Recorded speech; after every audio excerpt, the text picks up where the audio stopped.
الحمد لله نحمده ونستعينه ونستغفره ونؤمن به ونتوكل عليه ونعوذ بالله من شرور أنفسنا ومن سيئات أعمالنا من يهده الله فلا مضل له ومن يضلل فلا هادي له وأشهد أن لا إله إلا الله وحده لا شريك له وأشهد أن محمدا عبده ورسوله أرسله بالهدى ودين الحق ليظهره على الدين كله ولو كره المشركون.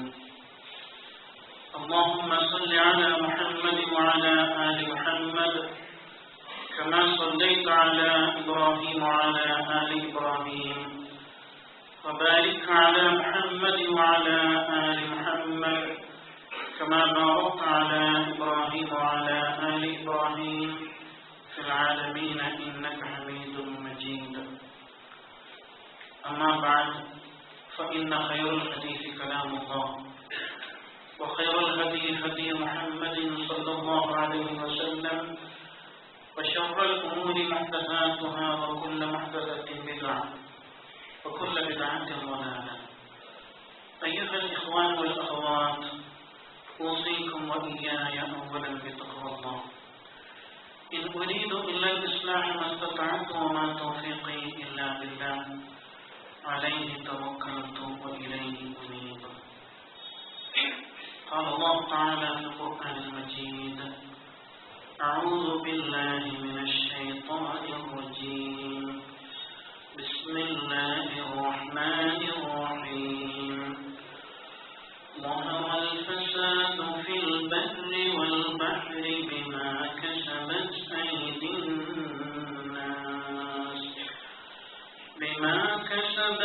أيدي الناس ليذيقهم بعض الذي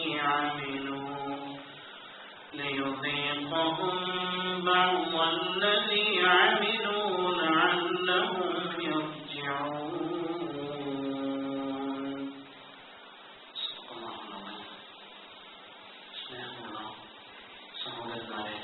സഹോദരന്മാരെ, പ്രപഞ്ചങ്ങളെല്ലാം സൃഷ്ടിച്ച് സംരക്ഷിച്ച് പരിപാലിച്ചുകൊണ്ടിരിക്കുന്ന ഏകനായ പടച്ച തമ്പുരാന്റെ കൽപ്പനകൾക്ക് വിധേയമായിക്കൊണ്ട് നമ്മുടെ ജീവിതത്തിലെ വ്യക്തിപരവും കുടുംബപരവും സാമൂഹികവുമായ എല്ലാ മേഖലകളിലും യഥാവിധി തഖ്വ പാലിക്കുക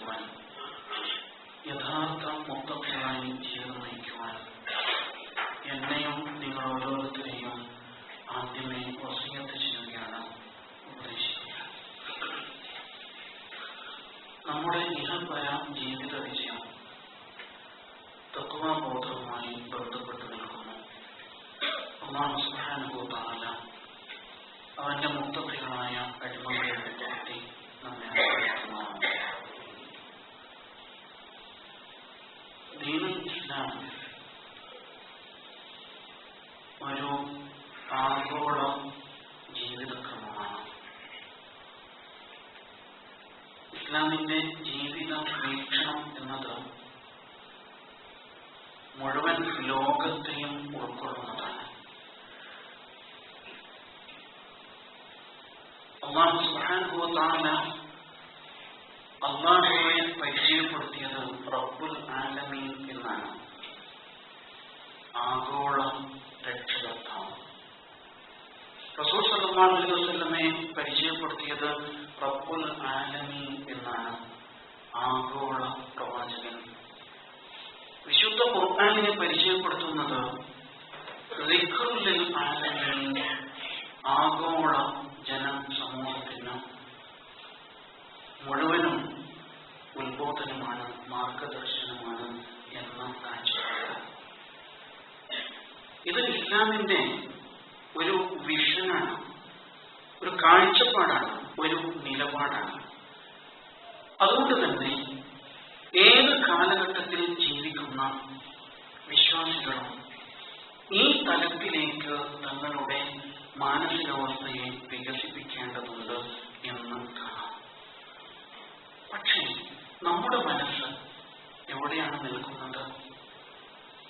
പലപ്പോഴും തികച്ചും വ്യക്തിപരവും കുടുംബപരവുമായ ഒരു തലത്തിൽ ഉപജീവനത്തിന് വേണ്ടി മാത്രം ചിന്തിക്കുകയും അത്തരത്തിലുള്ള ഒരു കാഴ്ചപ്പാട് മാത്രം രൂപപ്പെടുത്തുകയും ചെയ്യുകയാണ്. നാം പറയാറില്ലേ മലയാളത്തിൽ, ഞാനും എൻ്റെ കെട്ടിയോക്ക് പൊന്നുണ്ടാക്കാൻ ഒരു തട്ടാനും കാവലിരിക്കാൻ ഒരു പട്ടിയും, എല്ലാം ഭദ്രം ശുഭം. നാം നമ്മിലേക്ക് ഉൾവലിയുകയാണ്. കഴിഞ്ഞ വർഷം ലോകത്ത് ഏറ്റവും ശ്രദ്ധിക്കപ്പെട്ട ഒരു പുതിയ വാക്ക് ഇംഗ്ലീഷിലുണ്ടായത് സെൽഫി എന്നാണ്. അവനവനിസം, അല്ലെങ്കിൽ സ്വന്തത്തിലേക്ക് മാത്രം ഉൾവലിഞ്ഞുകൊണ്ട് ചിന്തിക്കുന്ന, സ്വയം ഫോട്ടോ എടുത്ത് അതിൽ അഭിരമിക്കുന്ന ഒരവസ്ഥയിലേക്ക് നാം വല്ലാതെ മാറിപ്പോയി. എത്ര പെട്ടതാണ്! അവിടെയാണ് അല്ലാഹുവിന്റെ ദീൻ ഒരു ആഗോള വീക്ഷണമുള്ള ജീവിതക്രമമാണ് എന്നതിനെ നാം വീണ്ടും ഉൾക്കൊള്ളേണ്ടി വരുന്നത്. വിശുദ്ധ ഖുർആൻ അവതരിച്ചത് അറേബ്യയിലാണ്. അറേബ്യയിൽ തന്നെ മക്കയിലും മദീനയിലുമായാണ്. മക്കയെക്കുറിച്ചും മദീനയെക്കുറിച്ചുമൊക്കെ ഖുർആനിൽ പരാമർശങ്ങൾ കാണാം. എന്നാൽ അതേ ഖുർആൻ മക്കയിലും മദീനയിലുമായി അവതരിച്ച ഖുർആൻ മറ്റ് നാടുകളെക്കുറിച്ചും മറ്റ് നാടുകളുടെ ചരിത്രങ്ങളെക്കുറിച്ചും സംഭവ വികാസങ്ങളെക്കുറിച്ചും നിരന്തരം നമ്മെ ഓർമ്മപ്പെടുത്തുക. ഒരുപാട് നാടുകളെക്കുറിച്ച്, ഈജിപ്ത്, അവിടെ എന്ത് സംഭവിച്ചു, എന്ത് സംഭവിക്കുന്നു? അറബ് രാജ്യത്തിനും അപ്പുറത്താണ് ഈജിപ്ത്. എന്നിട്ടും ഈജിപ്തിനെ കുറിച്ച് ഖുർആൻ നിരന്തരം നമ്മെ ഓർമ്മപ്പെടുത്തുന്നു. യമൻ, ഇറാഖ്, ഫലസ്തീൻ, മദിയൻ, അഹ്ഖാഫ്, ഹിജർ, ചാവുകടൽ പ്രദേശം, ഇങ്ങനെ തുടങ്ങി വ്യത്യസ്തമായ മേഖലകളിലൂടെ വിശുദ്ധ ഖുർആനിന്റെ വിശദീകരണങ്ങൾ കടന്നുപോകുന്നുണ്ട്. ആ ജനതകളെ, ആ സമൂഹങ്ങളെ, രാജ്യത്തെ, സംഭവങ്ങളെ ഒക്കെ പരാമർശിച്ചങ്ങനെ കടന്നുപോകണം. എന്തിനാണ് ഒരു മതം ഇങ്ങനെ വ്യത്യസ്ത മേഖലകളിലെ സംഭവ വികാസങ്ങളെ പരാമർശിക്കുന്നത്? അതിനാവശ്യമുണ്ടോ? ചില ആരാധന ചിട്ടവട്ടങ്ങൾ പറഞ്ഞ് അവസാനിപ്പിച്ചുകൂടായിരുന്നോ? പിന്നെയും വിശുദ്ധ ഖുർആൻ റോമിനെ കുറിച്ച് പറയുന്നുണ്ട്. അലിഫ് ലാം മീം, ഗുലിബത്തി റൂം, റോം പരാജയപ്പെട്ടിരിക്കുന്നു, എന്നാൽ പിന്നീട് റോം അതിജയിക്കും എന്ന് പറയുന്നുണ്ട്. എപ്പോഴാ പറയുന്നറിയാം? മക്കയില് അല്ലാഹുവിന്റെ ദീൻ, അതിന്റെ നിലനിൽപ്പ് അങ്ങേയറ്റം പരീക്ഷിക്കപ്പെട്ടപ്പോൾ പ്രവാചകരും വിശ്വാസികളും മത്താ നസറുല്ലാഹ്, ഇനി എപ്പോഴാണ് പടച്ചവനെ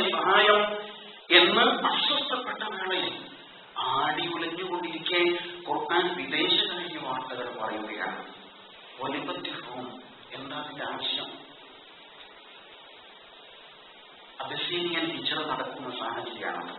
അത്യന്തം ഗുരുതരമായ ഘട്ടമാണ്. അവർക്ക് അവരുടെ ജീവൻ കാത്തു സൂക്ഷിക്കാൻ കഴിയാത്ത ഗുരുതരമായ സാഹചര്യത്തിൽ അവർ പുറപ്പെടുകയായിരുന്നല്ലോ.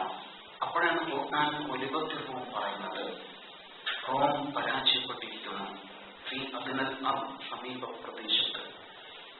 എന്നാൽ അവർ അവരുടെ പരാജയത്തിന് ശേഷം തീർച്ചയായും വിജയിക്കുക തന്നെ ചെയ്യും എന്നൊരു സന്ദേശം നൽകുന്നുണ്ട്. അല്ലാഹുവിന്റെ ദീൻ വിജയിക്കാനുള്ളതാണ്, പരാജയപ്പെടാനുള്ളതല്ല എന്ന സൂചന. വിദേശ വാർത്തകൾ ഒരുപക്ഷെ നമുക്ക് കേവലം ഒരു നേരം പോക്കായിട്ട് തോന്നാം. ടിവിയിലൊക്കെ അത്തരം വാർത്തകൾ നിരന്തരം വരുന്നത് കാണുന്നുണ്ടല്ലോ. എന്നാൽ ഒരു സത്യവിശ്വാസിയെ സംബന്ധിച്ചിടത്തോളം ആഗോള വീക്ഷണമുണ്ടായിരിക്കേണ്ട ഒരു സത്യവിശ്വാസി ഏത് സംഭവങ്ങളോടും ഇസ്ലാമികമായ ഒരു കാഴ്ചപ്പാടിൽ പ്രതികരിക്കുന്നവനായിരിക്കേണ്ടതുണ്ട്. നാം നമ്മുടേത് മാത്രമായ ഒരൊട്ട വട്ടത്ത് ചുരുങ്ങിക്കൂടേണ്ടവരല്ല എന്നർത്ഥം. വിശുദ്ധ ഖുർആൻ തന്നെയാണ് ആ ഒരു കാഴ്ചപ്പാട് നമ്മുടെ മനസ്സിലേക്ക് ഇട്ടു തരുന്നത് എന്ന് നാം പ്രത്യേകിച്ച് മനസ്സിലാക്കണം. അല്ലാഹുവിന്റെ ദീൻ എന്നും ഒരുപാട് പ്രതിസന്ധികൾ അഭിമുഖീകരിച്ച് മുന്നോട്ട് പോകും. അങ്ങനെയാണത്. കാരണം ഇസ്ലാം ഒരു വിപ്ലവ പ്രസ്ഥാനമാണ്. അത് കെട്ടി നിൽക്കുന്ന ഒരു ജലാശയം പോലെയല്ല. അത് പ്രതിസന്ധികളെ അതിജീവിച്ച് അതിവേഗം മുന്നോട്ട് നീങ്ങിക്കൊണ്ടിരിക്കും. അത് ഇളകി മറിയും. പല അവസ്ഥകളിൽ പല സാഹചര്യങ്ങളിലേക്ക് എടുത്തെറിയപ്പെട്ടുകൊണ്ടേയിരിക്കും. അത്തരം ഘട്ടങ്ങളിലൊക്കെയും ചരിത്രത്തോടൊപ്പം സഞ്ചരിച്ച് വർത്തമാനത്തെ വിലയിരുത്തുവാൻ, അതിൽ നിന്ന് പാഠം ഉൾക്കൊള്ളുവാനാണ് ഇസ്ലാമിക സമൂഹം എപ്പോഴും ജാഗ്രതയിരിക്കേണ്ടത് എന്നുള്ളതാണ്. നിങ്ങൾ അറിഞ്ഞില്ലേ, യൂസുഫ് അലൈഹിസ്സലാം എന്ന മഹാനായ പ്രവാചകൻ ഈജിപ്തിലാണ് തന്റെ ദൗത്യം നിർവഹണം നടത്തിയത്. ഫലസ്തീനിൽ ജനിച്ച യൂസുഫ് അലൈഹിസ്സലാം ഈജിപ്തിലാണ് ദൗത്യ നിർവഹണം നടത്തിയത്. ഒരുപാട് പരീക്ഷണങ്ങൾക്കൊടുവിൽ അല്ലാഹുവിന്റെ ദീനിനെ അവിടെ സ്ഥാപിച്ച് ജനസമൂഹത്തിന് അതിന്റെ എല്ലാ നന്മകളും ആസ്വദിക്കാനുള്ള അവസരങ്ങൾ യൂസുഫ് അലൈഹിസ്സലാം സൃഷ്ടിച്ചു കൊടുത്തു. അല്ലാഹു സുബ്ഹാനഹു വ തആല നൽകിയ വിശേഷമായ കഴിവുകൾ കൊണ്ട്. അതേ ഈജിപ്തിൽ തന്നെയാണ് പിന്നീട് മൂസ അലൈഹിസ്സലാം രംഗത്ത് വരുന്നത്. ഫിർഔനിനാൽ അടിച്ചമർത്തപ്പെട്ട ജനതയുടെ വിമോചനത്തിന് വേണ്ടിയിട്ട് മൂസ അലൈഹിസ്സലാം രംഗത്ത് വന്നതും അതേ ഈജിപ്തിൽ തന്നെയാണ്. അതേ ഈജിപ്ത് നിരന്തരം ഇളകി മറിയുന്നു. പലതരത്തിലുള്ള പരീക്ഷണങ്ങൾ അവിടെ നടത്തിയിരിക്കുന്നു. ഏകാധിപത്യം പരീക്ഷിക്കപ്പെട്ടു. വീണ്ടും വീണ്ടും ഫറോവമാർ അവിടെ ആവർത്തിക്കപ്പെട്ടു. അഴിഞ്ഞാടിക്കൊണ്ടേയിരുന്നു. അതിപ്പോഴും തുടർന്നുകൊണ്ടിരിക്കുന്നു. ഇടയ്ക്ക് ഇസ്ലാമിക ജനാധിപത്യ ക്രമം അവിടെ കുറഞ്ഞ നാൾ പരീക്ഷിക്കപ്പെട്ടു. അത് അട്ടിമറിക്കപ്പെട്ടു. നമ്മുടെ വർത്തമാനകാല സംഭവങ്ങളാണത് എന്ന് നമുക്ക് നന്നായിട്ട് അറിയാവുന്നതാണ്. അതേ ഈജിപ്തിൽ അന്ന് യൂസുഫ് അലൈഹിസ്സലാമിനെ ജയിലിലടച്ച അതേ ഈജിപ്ത് ഇന്ന് മറ്റൊരു യൂസുഫിന് വധശിക്ഷ വിധിച്ചിരിക്കുന്നു. യൂസുഫ് ഖർവാമി എന്ന ലോകം ആദരിക്കുന്ന ലക്ഷക്കണക്കിന് ശിഷ്യഗണങ്ങളുള്ള ഇന്ന് ജീവിച്ചിരിക്കുന്ന പണ്ഡിതരിൽ ഏറ്റവും അഗ്രഗണ്യനായ മഹാനായ യൂസുഫ് ഖർവാമി വധശിക്ഷക്ക് വിധിക്കപ്പെട്ടിരിക്കുകയാണ്. അതേപോലെ സ്ഥാനഭ്രഷ്ടനാക്കപ്പെട്ട അവരുടെ പ്രസിഡന്റും അതോടൊപ്പം തന്നെ 100 പേരും വധശിക്ഷക്ക് വിധിക്കപ്പെട്ടിരിക്കുന്നു. അവിടുത്തെ ഈ ജഡ്ജി കഴിഞ്ഞ 5 ആഴ്ചകൾക്കകം 1212 പേരെ ഒറ്റയടിക്ക് വധശിക്ഷക്ക് വിധിച്ചിരിക്കുകയാണ്. കശാപ്പുകാരൻ എന്നാണ് അയാൾ ഇപ്പോൾ അവിടെ വിളിക്കപ്പെടുന്നത്. ആലോചിക്കേണ്ട വിഷയമാണ്. ഈ സംഭവത്തെ നമ്മുടെ ജീവിതവുമായിട്ട് നമ്മിലേക്ക് ഇങ്ങനെ കൊണ്ടുവരാം. നാം ഈ വിഷയത്തോട് വല്ല നിലക്കും പ്രതികരിക്കേണ്ടതുണ്ടോ ഇല്ലയോ? പരിഹാസ്യം, ലജ്ജാകരം എന്നാണ് പത്രങ്ങൾക്ക് പ്രതികരിച്ചത്. നിങ്ങൾ ശ്രദ്ധിച്ചിട്ടുണ്ടോ? ഒരേ ഒരു രാഷ്ട്ര തലവനാണ് ഈ സംഭവത്തോട് പ്രതികരിച്ചത്. തുർക്കിയുടെ ഭരണത്തലവനായ റജബ് തയ്യിബ് എർദോഗാൻ മാത്രം.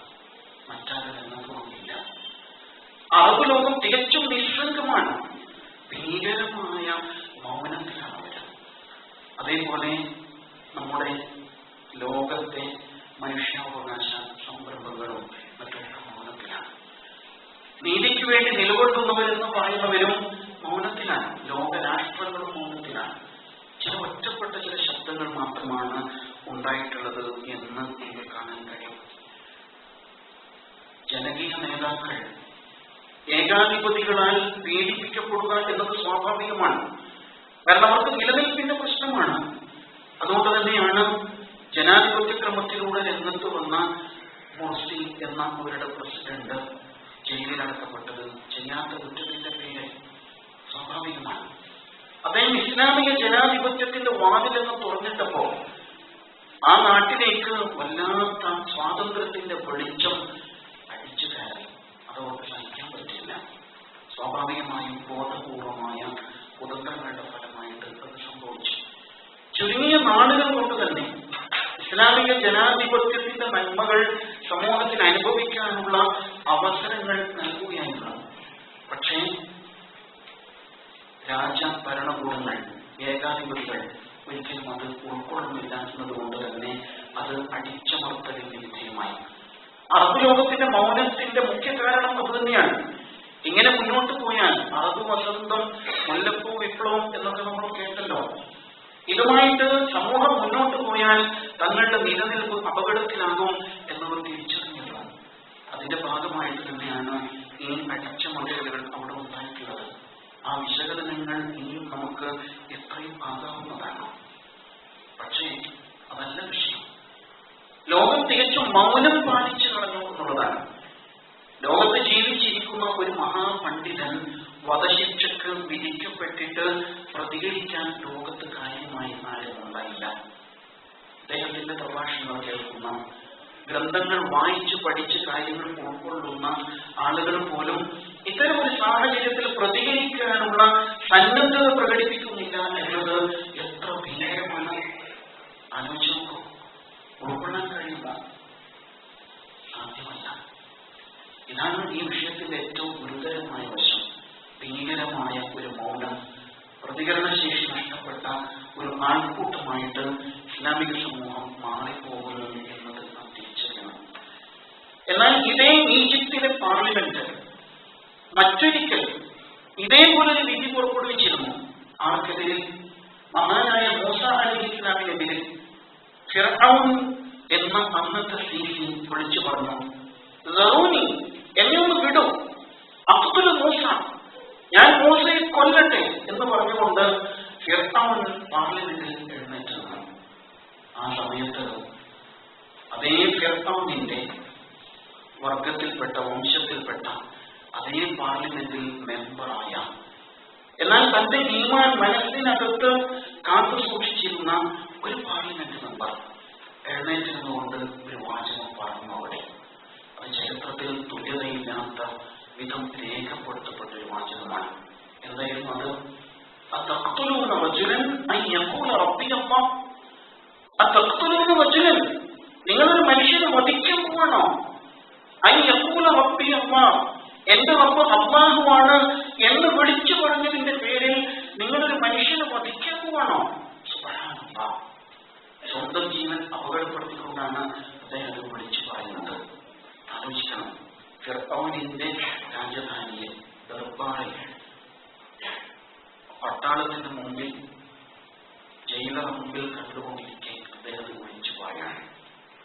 എന്തും സംഭവിക്കുമായിരുന്നു. പക്ഷേ സകല മൗനത്തെയും ഭേദിച്ചുകൊണ്ട് ആ ശബ്ദം ആ ദർബാറിൽ മുഴങ്ങി. അത്തഖ്തുലൂന റജുലൻ അൻ യഖൂല റബ്ബി അല്ലാഹ്. ഇതൊരു പ്രതികരണ ശേഷിയാണ്. ഇതേ വാചകം പിന്നെയും ആവർത്തിക്കപ്പെട്ടിട്ടുണ്ട് ചരിത്രത്തിൽ. റസൂലുള്ളാഹി സ്വല്ലല്ലാഹു അലൈഹി വസല്ലം മസ്ജിദുൽ ഹറമിൽ നിന്ന് നമസ്കരിച്ച് പുറത്തേക്ക് ഇറങ്ങുമ്പോൾ ഉഖബത്ത് ബിൻ മുഅയ്ത് എന്ന നിഷേധി വന്നിട്ട് റസൂലുള്ളാഹിന്റെ കഴുത്തിൽ തുണിയിട്ട് മുറുക്കിയ ഒരു സന്ദർഭമുണ്ട്. പ്രവാചകൻ സ്വല്ലല്ലാഹു അലൈഹി വസല്ലം ശ്വാസം മുട്ടി അസ്വസ്ഥനായപ്പോൾ അനുചരനായ സന്തത സഹചാരിയായ സിദ്ദീഖ് റളിയല്ലാഹു അൻഹു ഓടിച്ചു വെച്ച് വന്നിട്ട് ആ തട്ടം പിടിച്ചു മാറ്റുന്നുണ്ട്. ഇതേ വാചകമാണ് അബൂബക്കർ സിദ്ദീഖ് റളിയല്ലാഹു അൻഹു ആ സമയത്ത് ഉദ്ധരിക്കുന്നത്. എന്റെ റബ്ബ് അല്ലാഹുവാണ് എന്ന് പ്രഖ്യാപിച്ചതിന്റെ പേരിൽ ഒരു മനുഷ്യനെ നമ്മൾ കൊന്നു കളയണോ? ഇതേ വാചകം ചോദിച്ചു. ശുദ്ധ ഖുർആൻ സൂറത്തുൽ ഗാഫിറിൽ അത് ഉദ്ധരിക്കുന്നത് കാണാം. എന്തുകൊണ്ടാണ് നമുക്കിടയിൽ ഇങ്ങനെ ഒരു ചോദ്യം ചോദിക്കാൻ ആരുമില്ലാതെ പോകുന്നത്? നമ്മളെല്ലാം ഈ മൗനത്തിന്റെ വാൽമീകത്തിൽ ഒളിച്ചിരിക്കുന്നത് എന്തുകൊണ്ടാണ്? ഒരുപക്ഷെ നിങ്ങൾ ശ്രദ്ധിച്ചിരിക്കും, നമ്മുടെ ഈ പട്ടണ പ്രാന്തത്തിലൂടെ ചെറിയ ചെറിയ സംഘങ്ങൾ പ്രതിഷേധ പ്രകടനങ്ങൾ നടത്തുന്നത് 5-10 പേരെ ഉണ്ടാവണം. ഒരുപക്ഷെ നാം ആലോചിച്ചിരിക്കും, ഇവർക്കിതിൽ എന്ത് കാര്യം? അന്ന് ഈജിപ്തിൽ എവിടെയോ സംഭവിച്ച ഒരു കാര്യത്തിൽ ഇവർക്ക് എന്ത് കാര്യം? പാവങ്ങൾ മഴ നനഞ്ഞ റോഡ് സൈഡിൽ നിന്ന് വിളിച്ചു പറയാൻ ഈജിപ്തിലെ ഏകാധിപത്യ ഭരണകൂടത്തിനെതിരെ വല്ല കാര്യമുണ്ടോ? എവിടെയോ നടക്കുന്ന ഒരു കാര്യത്തിൽ എന്തിനിവർ ഇവിടെ ഒച്ചേർന്നു? ആരെ കാണാൻ, ആര് ശ്രദ്ധിക്കാൻ? അതല്ല, ഇസ്ലാം ഒരു ആഗോള ജീവിതക്രമമാണ്. നാം അതിന്റെ വാഹകനാണ്. ലോകത്ത് ഏത് കോണിൽ ആര് മർദ്ദിക്കപ്പെടുമ്പോഴും, തീർച്ചയായും ഒരു സത്യത്തിന്റെ വക്താവ് മർദ്ദിക്കപ്പെടുമ്പോൾ, പീഡിപ്പിക്കപ്പെടുമ്പോൾ ഉയരേണ്ട ശബ്ദമാണ് അത്തക്കത്തിലുള്ള റജുലൻ അന്യക്കൂട ഉണ്ടാവേണ്ടതില്ലേ ഈ പ്രതികരണ ശേഷി? പക്ഷേ ചിലർ അതിനെ മറ്റു നിലയ്ക്ക് ദുരുപയോഗപ്പെടുത്താൻ ശ്രമിച്ചത്. ആ പണ്ഡിതനുണ്ടല്ലോ, അദ്ദേഹം കേരളത്തിലെ ചില ഗ്രൂപ്പുകളുമായി ബന്ധമുള്ളയാണ്. അദ്ദേഹത്തിന്റെ ചില പുസ്തകങ്ങൾ ഇവർ പ്രചരിപ്പിക്കുന്നുണ്ട്, അതുകൊണ്ട് ഇവരെയും തൂക്കിലേറ്റണം എന്ന വിധത്തിലായിരുന്നു ചില പുരോഹിതന്മാരുടെ പ്രതികരണം. ആലോചിച്ച് നോക്ക്, കിണറ്റിലെ തവളയായിട്ട് മാറണം മനുഷ്യർ. ഇവിടെയാണ് അല്ലാഹുവിന്റെ ദീനിന്റെ ആഗോള വീക്ഷണം. ലോകത്തിന്റെ ഏത് കോണിലെ ഏത് ചലനങ്ങളോടും തീർച്ചയായിട്ടും വിശുദ്ധ ഖുർആനിന് ഒരു പ്രതികരണ രീതിയുണ്ട്. അതിൽ നിന്നാണ് നാം ഊർജ്ജം ഉൾക്കൊള്ളേണ്ടത്. പരീക്ഷണത്തിന്റെ ഏത് തലമായാലും അത് പ്രത്യക്ഷത്തിൽ വിജയമാകാം, പരാജയമാകാം. സംഭവങ്ങൾ ഇനിയും തുടരും. തീർച്ചയായും ഈജിപ്ത് അവസാനിക്കുന്നില്ല. തീർച്ചയായും സംഭവങ്ങൾ മുന്നോട്ട് പോകും. പക്ഷെ നമ്മുടെ നിലപാട് അല്ലാഹുവിൽ രേഖപ്പെടുകയാണ്. എന്തായിരുന്നു നിലപാട്? മൗനമായിരുന്നോ? നിസ്സംഗതയായിരുന്നോ? തനിക്കെന്ത് കാര്യം എന്നായിരുന്നോ? അതല്ല, ഒറ്റയാനാണെങ്കിൽ ഒറ്റയാൻ, തീർച്ചയായും ഞാനുണ്ട് എന്ന നിലക്ക് നമ്മുടേതായ ഒരു പ്രതികരണം അടയാളപ്പെടുത്താൻ നമുക്ക് കഴിഞ്ഞോ ഇല്ലയോ എന്നത് രേഖപ്പെടില്ലേ? തീർച്ചയായും ഇത് രേഖപ്പെട്ട് കഴിഞ്ഞു. അവസരങ്ങൾ ഇങ്ങനെ വന്നുകൊണ്ടേയിരിക്കും. നാം ഏത് പക്ഷത്ത്, നാം ഏത് മാർഗത്തിൽ എന്നതാണ് ഏറ്റവും പ്രധാനം. ഈ കാലഘട്ടത്തിലെ ശുഹദാക്കളെ നോക്കുന്നില്ലേ? ഗുലാം ആസം നമ്മുടെ തൊട്ടടുത്ത രാജ്യത്ത് ദീർഘകാലം ജയിലിൽ കിടന്ന് ജയിലിൽ തന്നെ അന്ത്യശ്വാസം വലിച്ചു. അതിനുശേഷം അബ്ദുൽ ഖാദർ മുല്ല, പിന്നീട് തമോസമാൻ. ആ പട്ടിക നീളുകയാണ്, ഇനിയും നീണ്ടേക്കും. ഈ കാലഘട്ടത്തിലെ ശുഹദാക്കൾ ആര് എന്ന് തിരിച്ചറിയാനുള്ള ശേഷി പോലും നേടാൻ നമുക്ക് കഴിയുന്നില്ലെങ്കിൽ നമ്മൾ എന്ത് ഇസ്ലാമിനെയായിരിക്കും പ്രതിനിധീകരിക്കുന്നത്?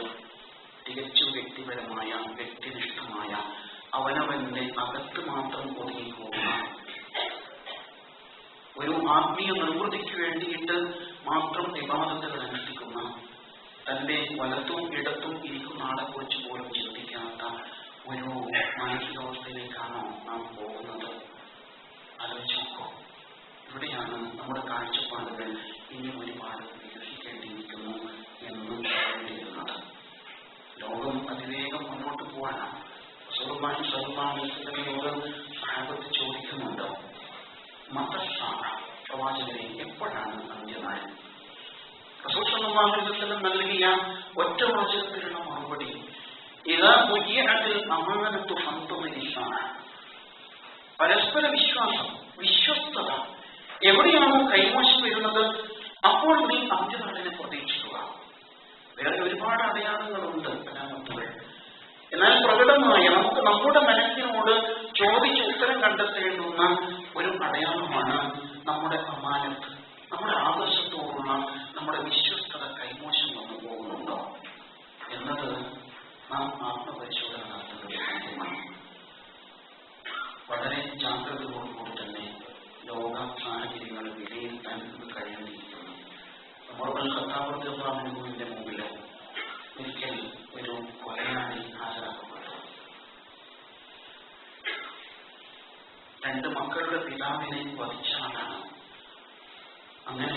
വിചാരണക്കിടയിൽ ആഗ്രഹങ്ങൾ വല്ലതും ഉണ്ടോ എന്ന് ചോദിച്ചപ്പോൾ അയാൾ പറഞ്ഞു, എനിക്കൊന്ന് വീട്ടിലേക്ക് പോകണം, എന്റെ മക്കളെ കാണണം, അവർ വളരെ അകലത്താണ്, എന്റെ കയ്യിലുള്ള ചില സമ്പാദ്യങ്ങളും അവരെ ഏൽപ്പിച്ചു കൊടുക്കണം, അതിനെങ്കിലും എനിക്കൊരു അവസരം തരും. അങ്ങനെ 2-3 ദിവസത്തെ യാത്രാ ദൈർഘ്യമുള്ള നാട്ടിലേക്ക് അദ്ദേഹത്തെ പോകാൻ അനുവദിക്കാൻ.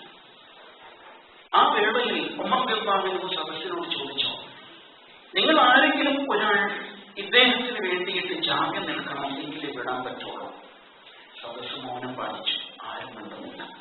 വന്യവയോധികനായ അബൂദർ റളിയല്ലാഹു എഴുന്നേറ്റ് പറഞ്ഞു, ഞാനുണ്ട്. ആളുകൾ അദ്ദേഹത്തെ സാധാരണത്തോടെ നോക്കി. അപരിചിതനാണ് ഈ കുറ്റവാളി, ആർക്കും അറിയില്ല. ഈ മനുഷ്യന് വേണ്ടി എന്ത് ധൈര്യത്തിലാണ് ജാമ്യം നിൽക്കുക? പക്ഷെ അദ്ദേഹം ജാമ്യം നിന്നു. കുറ്റവാളി തിരിച്ചു പോയി, പ്രതി വീട്ടിലേക്ക് പോയി. കൃത്യദിവസമായപ്പോൾ കോടതി വീണ്ടും കൂടി. സമയമായിക്കൊണ്ടേയിരിക്കുന്നു, ആളെ കാണാനില്ല. എല്ലാവരും വളരെ ജാഗ്രതയോടെ ഇരിക്കുകയാണ്. ആളുകൾ മാറി മാറി അബൂദറിന്റെ മുഖത്തേക്ക് നോക്കിക്കൊണ്ടിരിക്കുന്നു. പ്രതിയെ ഞാൻ തിരിച്ചെത്തിയില്ലെങ്കിൽ ജാമ്യക്കാരൻ ശിക്ഷയ്ക്ക് പുറപ്പാണ്. അവസാന നിമിഷങ്ങളിൽ ആ കുതിരപ്പുറംപടി ശബ്ദം കേട്ടു. എല്ലാവരും തിരിഞ്ഞു നോക്കി. അദ്ദേഹം തന്നെയാണ്. കുതിരപ്പുറത്ത് നിന്ന് ഇറങ്ങിയപ്പോൾ അദ്ദേഹം പറഞ്ഞു, ഞാൻ അവസാന നിമിഷത്തിൽ എത്താൻ കാരണം എനിക്ക് എന്റെ മക്കളിൽ നിന്ന് എന്നെ പറിച്ചെടുക്കാൻ കഴിഞ്ഞില്ല, ഇനി എനിക്കവരെ കാണാൻ പറ്റില്ലല്ലോ എന്നോർത്ത് ഞാൻ വല്ലാതെ അസ്വസ്ഥനായി പോയതുകൊണ്ടാണ്. എന്നാൽ ഞാൻ സമയത്തെത്തിയല്ല. ഉമർ ഖലീഫ റളിയല്ലാഹു അൻഹു അദ്ദേഹത്തോട് ചോദിച്ചു, അല്ല സഹോദര, താങ്കൾക്ക് രക്ഷപ്പെടാമായിരുന്നില്ലേ? താങ്കളെ കുറിച്ച് അറിയുന്ന ആരും ഇവിടെ ഇല്ലല്ലോ, എവിടെയെങ്കിലും രക്ഷപ്പെടാമായിരുന്നില്ലേ? അദ്ദേഹം പറഞ്ഞു, ഇല്ല, ഞാനങ്ങനെ ചിന്തിച്ചിട്ടില്ല. കാരണം ഞാൻ രക്ഷപ്പെട്ടാൽ ഈ ജാമ്യക്കാരൻ തീർച്ചയായും ശിക്ഷിക്കപ്പെടും. അങ്ങനെ ലോകം വിലയിരുത്തും, ഈ ലോകത്ത് വിശ്വസ്തനായ ഒരാളുമില്ലേ എന്ന് ആലോചിച്ചു പോകും. അതുകൊണ്ടാണ് ഞാൻ തിരിച്ചു വന്നത്. ഇത് കേട്ടപ്പോ ഉമർ റളിയല്ലാഹു അൻഹു അബൂദറിനോട് ചോദിച്ചു, എന്ത് ധൈര്യത്തിലാണ് താങ്കൾ ഇയാൾക്ക് ജാമ്യം നിന്നത്? അബൂദർ പറഞ്ഞു, ലോകം തിരിച്ചറിയേണ്ടതുണ്ടല്ലോ, നന്മ പറ്റിയിട്ടില്ല. ഇനിയും ലോകത്ത് നന്മ നിലനിൽക്കുന്നുണ്ട് എന്ന് ലോകം അറിയട്ടെ, അതിനു വേണ്ടിയാണ് ഞാൻ ജാമ്യം നിന്നത്. ഇത് കേട്ടപ്പോ വധിക്കപ്പെട്ട ആളുടെ ബന്ധുക്കൾ പറഞ്ഞു, ഞങ്ങൾ ഇയാൾക്ക് പുറത്തു കൊടുത്തിരിക്കുന്നു, മാപ്പ് ചെയ്തിരിക്കുന്നു.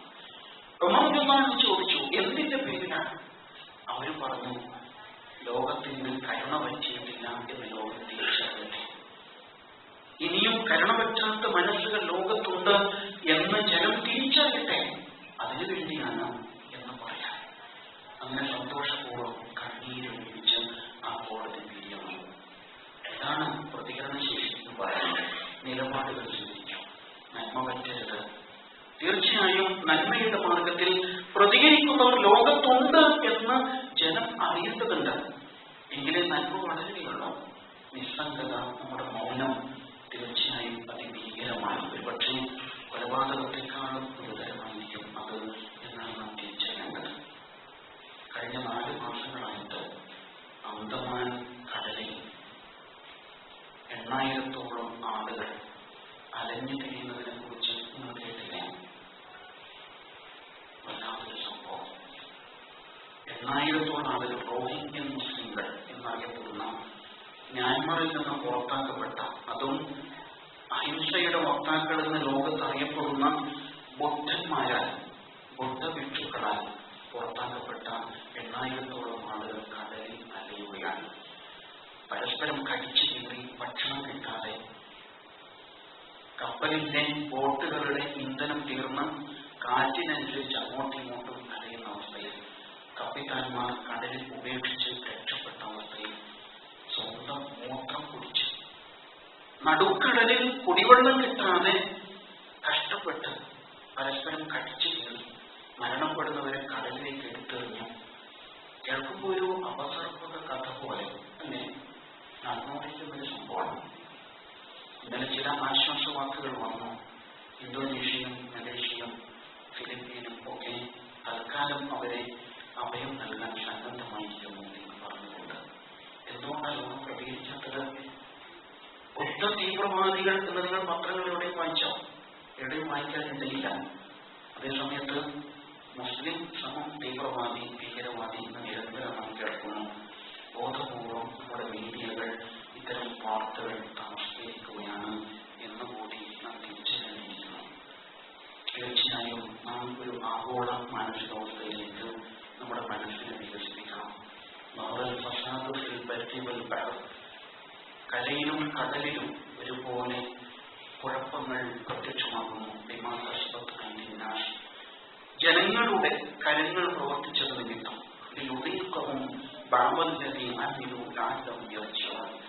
അവരുടെ പ്രവർത്തന ഫലം അവർ തന്നെ രുചിക്കാൻ വേണ്ടിയിട്ട് ഇതായാലും അവസാനിക്കുന്നതല്ല, ലോകത്തേക്ക് വ്യാപിച്ചുകൊണ്ടേയിരിക്കും എന്നുള്ളതാണ്. അവിടെയാണ് ഇതിനെതിരെയുള്ള ചെറിയ പ്രതിഷേധങ്ങൾ പോലും വളരെ പ്രസക്തമായിരിക്കുന്നത്. ലാലവും അങ്ങനെ വരുമ്പോഴാണ് ആളുകൾക്ക് തിരിച്ചറിവുണ്ടാവുക, തിരിഞ്ഞു നടക്കാൻ തോന്നുക. നാളെ അല്ലാഹുവിന്റെ മുമ്പിൽ ഹാജരാക്കപ്പെടുമ്പോൾ ഉത്തരം പറയണം എന്ന ബോധ്യം ഉണ്ടാവുക. അതിനാൽ ഈ കാഴ്ചപ്പാട് നമ്മുടേതാക്കി മാറ്റണം. അല്ലാഹു നമുക്ക് നൽകുന്നതാണ്.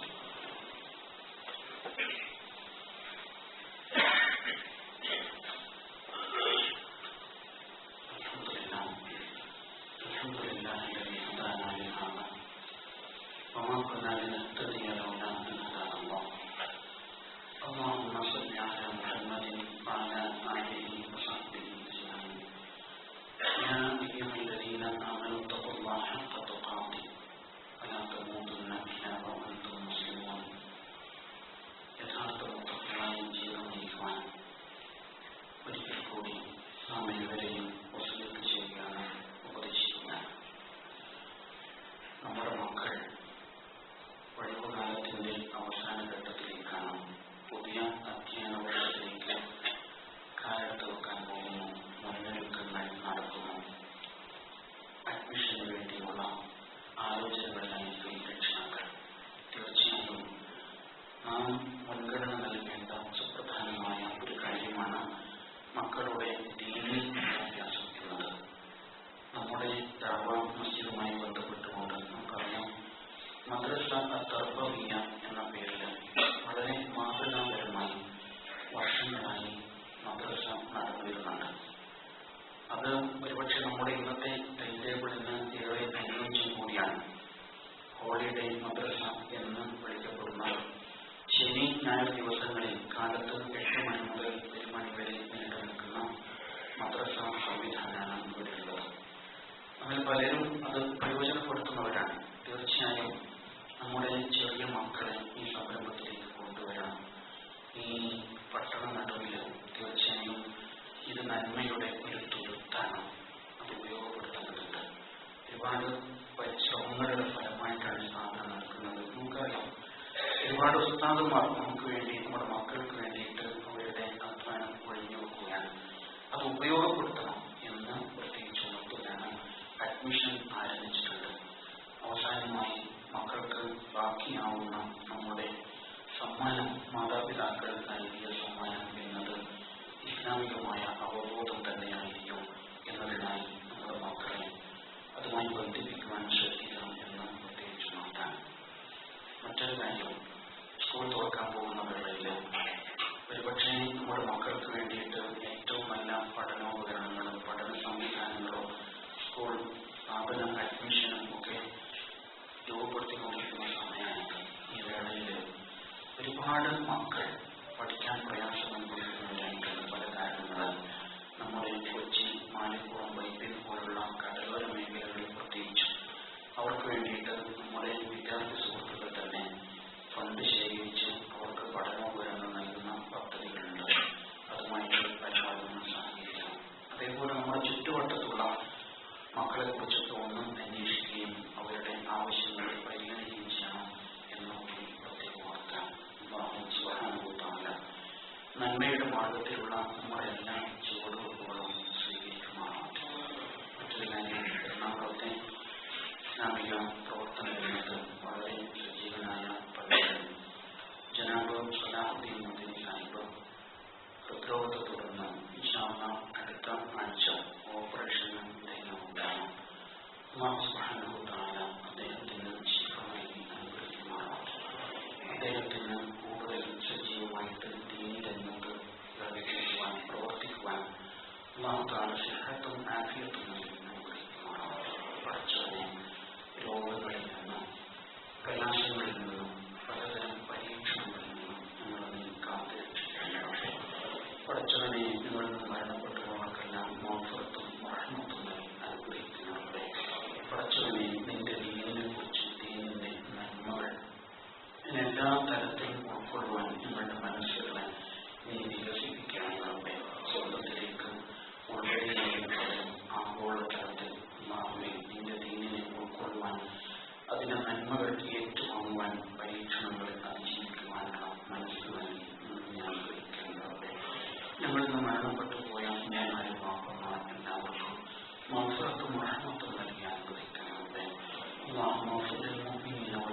اللهم أجرنا من النار. اللهم أعز الإسلام والمسلمين